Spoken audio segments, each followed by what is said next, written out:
The member from the 19th District, Representative Walsh. Thank you, Mr. Speaker.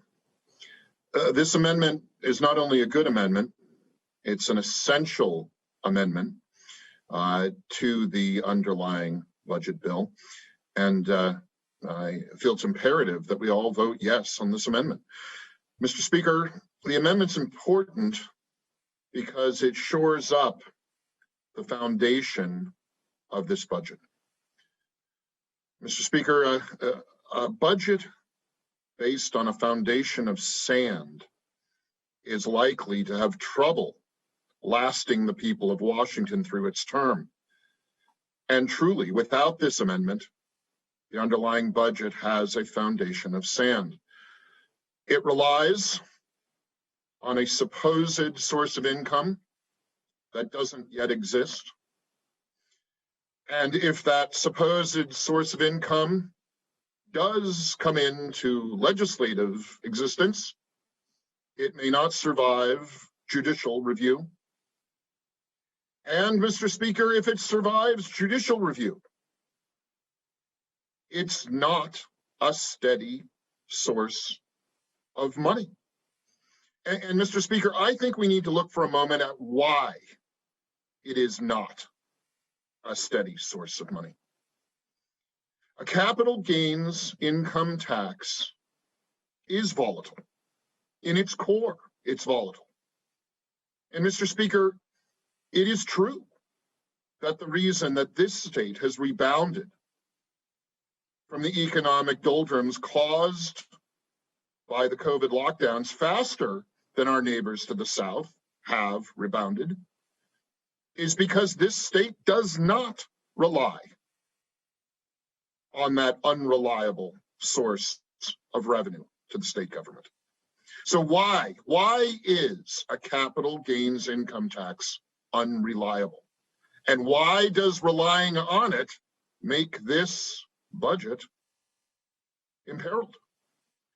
Well, Mr. Speaker, especially in these times that we live in an economy that is increasingly digital, increasingly global, capital is restless. It moves, Mr. Speaker.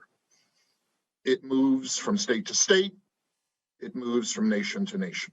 It is very sensitive to the meddling of governments at the state or federal or other levels. It moves, Mr. Speaker. That's the reason why it's volatile. And this isn't a Wall Street thing, Mr. Speaker. In my district, we're already losing successful smaller businesses.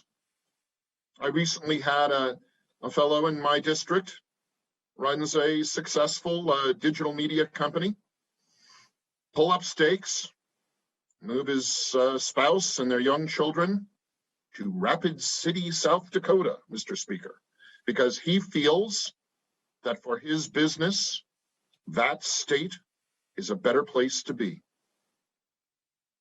Mr. Speaker, there will be more of this if we rely on that unreliable source of tax revenue. It will create greater uncertainty in our forecasts. It will make what seem to be conservative forecasts less conservative, less reliable. It will make our budgeting process more difficult, Mr. Speaker. And back to the amendment. The amendment gives us the choice to avoid all of that chaos and uncertainty. Let's not build our budgetary house, Mr. Speaker, on a foundation of chaos and uncertainty and sand. Let's shore up our budgetary foundation, Mr. Speaker. Let's rely on reliable sources of tax revenue to the state government. Let's rely, Mr. Speaker, on the existing sources of revenue to the state government. This reliance is conservative. This reliance is fiscally prudent. This will see us through the current recovery. This will see us through any choppiness ahead. This is the fiscally responsible thing to do, Mr. Speaker. Be fiscally responsible. Vote yes on this amendment. Shore up our channels of revenue. And let's not budget based on the hope of winning a lottery. We have to deal with the revenue that we can truly count on, Mr. Speaker. Vote yes on this amendment.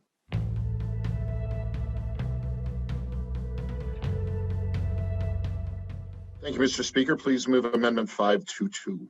It has been moved and seconded that Amendment 522 be adopted. Representative Walsh. Thank you, Mr. Speaker. The Blake opinion from our state's Supreme Court has caused havoc and will cause more havoc to come in the months and years ahead, Mr. Speaker. Aside from the damage to public policy and the damage to individuals' lives that are likely to follow from the eccentric decision, there is real challenge, Mr. Speaker, for our state courts, for our local jurisdictions, for the people of the state in managing the repercussions, both foreseen and unforeseen, from the state Supreme Court's opinion. Mr. Speaker, it is an exceptional situation, and it requires an exceptional response from us here in this budget process. What this amendment does, Mr. Speaker, is it allows a significant amount of money to be handed down to our court system and our local jurisdictions so that they can better respond to this bad court opinion. Mr. Speaker, I think it is urgent and necessary that we give our people the tools for handling this hardship that just a few robed individuals have forced on the state of Washington. It's a good amendment, Mr. Speaker. It will help alleviate the pain and the damage, and it is just urgent that we do this. Please vote yes on this amendment.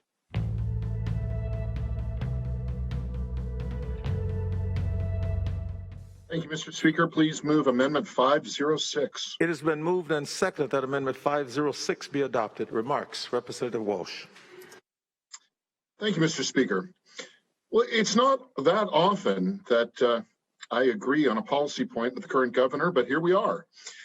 This amendment would restore a substantial part of an agreement that took place between a group of commercial fishermen in the state and the governor's office. That agreement was in the governor's original proposed budget.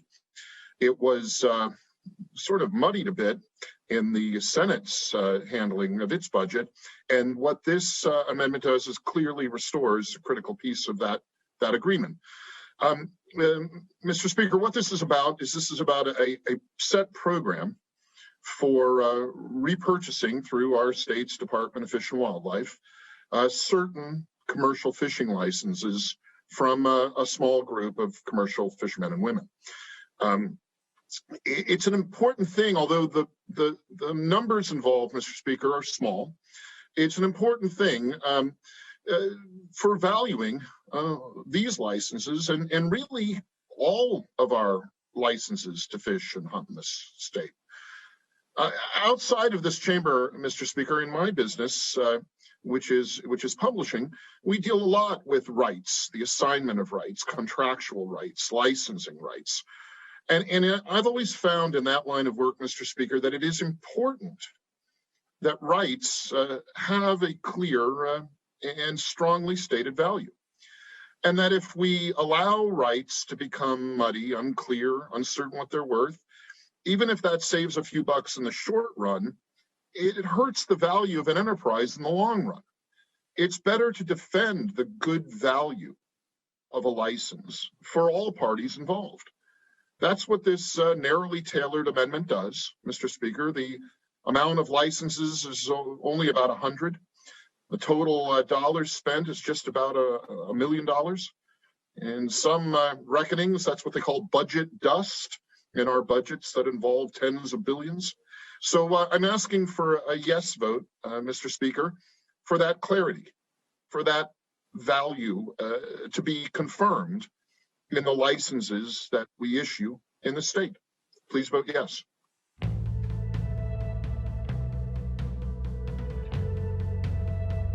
Thank you, Mr. Speaker. This is a great amendment, and I beseech you and everyone else in the chamber to vote for it. Mr. Speaker, we are awash in federal stimulus money right now, and will be for the months ahead. This is the time, Mr. Speaker, for us to get ahead of one of the largest obligations hanging over us in the state. Now, this amendment channels resources to local jurisdictions to clean up some of the blocked culverts and other barricades to fish passage that are in their responsibility. That's still a good effort and a worthwhile activity for all of us. Because, Mr. Speaker, the challenge of this situation, of clearing these blocked passageways for fish to get upstream, is that we have to look at it from a system-wide perspective, a sort of organic, big perspective. And Mr. Speaker, the risk that we're running and the way that we're handling this obligation is that we're approaching it in a kind of legalistic, bureaucratic, let's do the least we need to do to get along approach. What this amendment does is it ups the ante. It takes us from that bureaucratic, minimalistic approach to a broader, a more expansive approach. And that's what we need to do, Mr. Speaker. To solve this problem, it's more than just putting in a few little bits of effort, as little as we need to do to meet the court's injunction. That's not the point, Mr. Speaker. The point is we're supposed to solve the problem. You want to call this a moral and an ethical charge? Well, it is. Well, let's act like it's a moral and ethical charge, Mr. Speaker. Let's spend our resources, these stimulus resources, like it's a moral and ethical charge. That's what this amendment does. You know, as we go forward to resolve this problem ultimately, Mr. Speaker, the federal courts have said that we can talk with the plaintiffs in the case, the group of tribes that were particularly damaged by the blocked culverts. And we can always negotiate with them. We can always talk about better solutions to this big organic problem. But in order to have credibility to do that, we have to show we're doing more than the legalistic bureaucratic minimum. If we're going to engage and really solve this problem in a holistic way, we have to up our ante. We have to do more. This is an opportunity to do that more, Mr. Speaker. Even though the dollars go to local jurisdictions, that's still part of the equation. This is a moral and ethical charge, Mr. Speaker. Let's act like it. Vote yes on this amendment.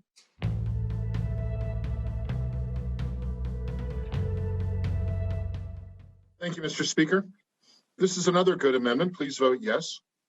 It's never the wrong time, Mr. Speaker. It's never the wrong place.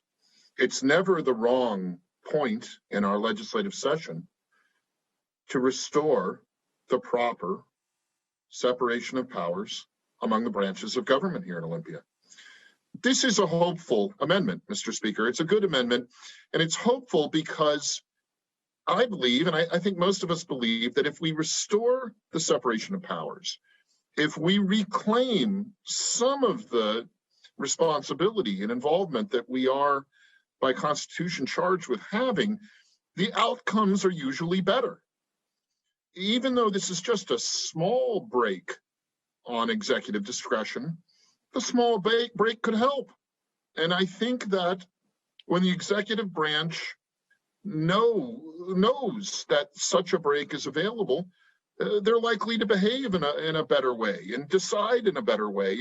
And most importantly, Mr. Speaker, the policy results and budgetary results from this amendment will be better for the people of the state. That's the underlying assumption in the structure of our state government. And I think it's a good one that history generally holds true. So let's reassert just a small bit of our proper authority over these decisions. And the outcomes, I believe, will be better for the people. Please vote yes on the amendment.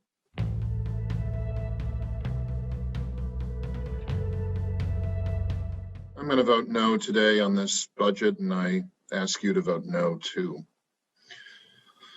Tipping points, Mr. Speaker. It's hard to know when you're at a tipping point in real time, an inflection point, the point at which, Mr. Speaker, things have gone too far, things have changed fundamentally, things won't work as they have before. It's hard to tell when you're in the moment, Mr. Speaker, whether you're at a tipping point or not.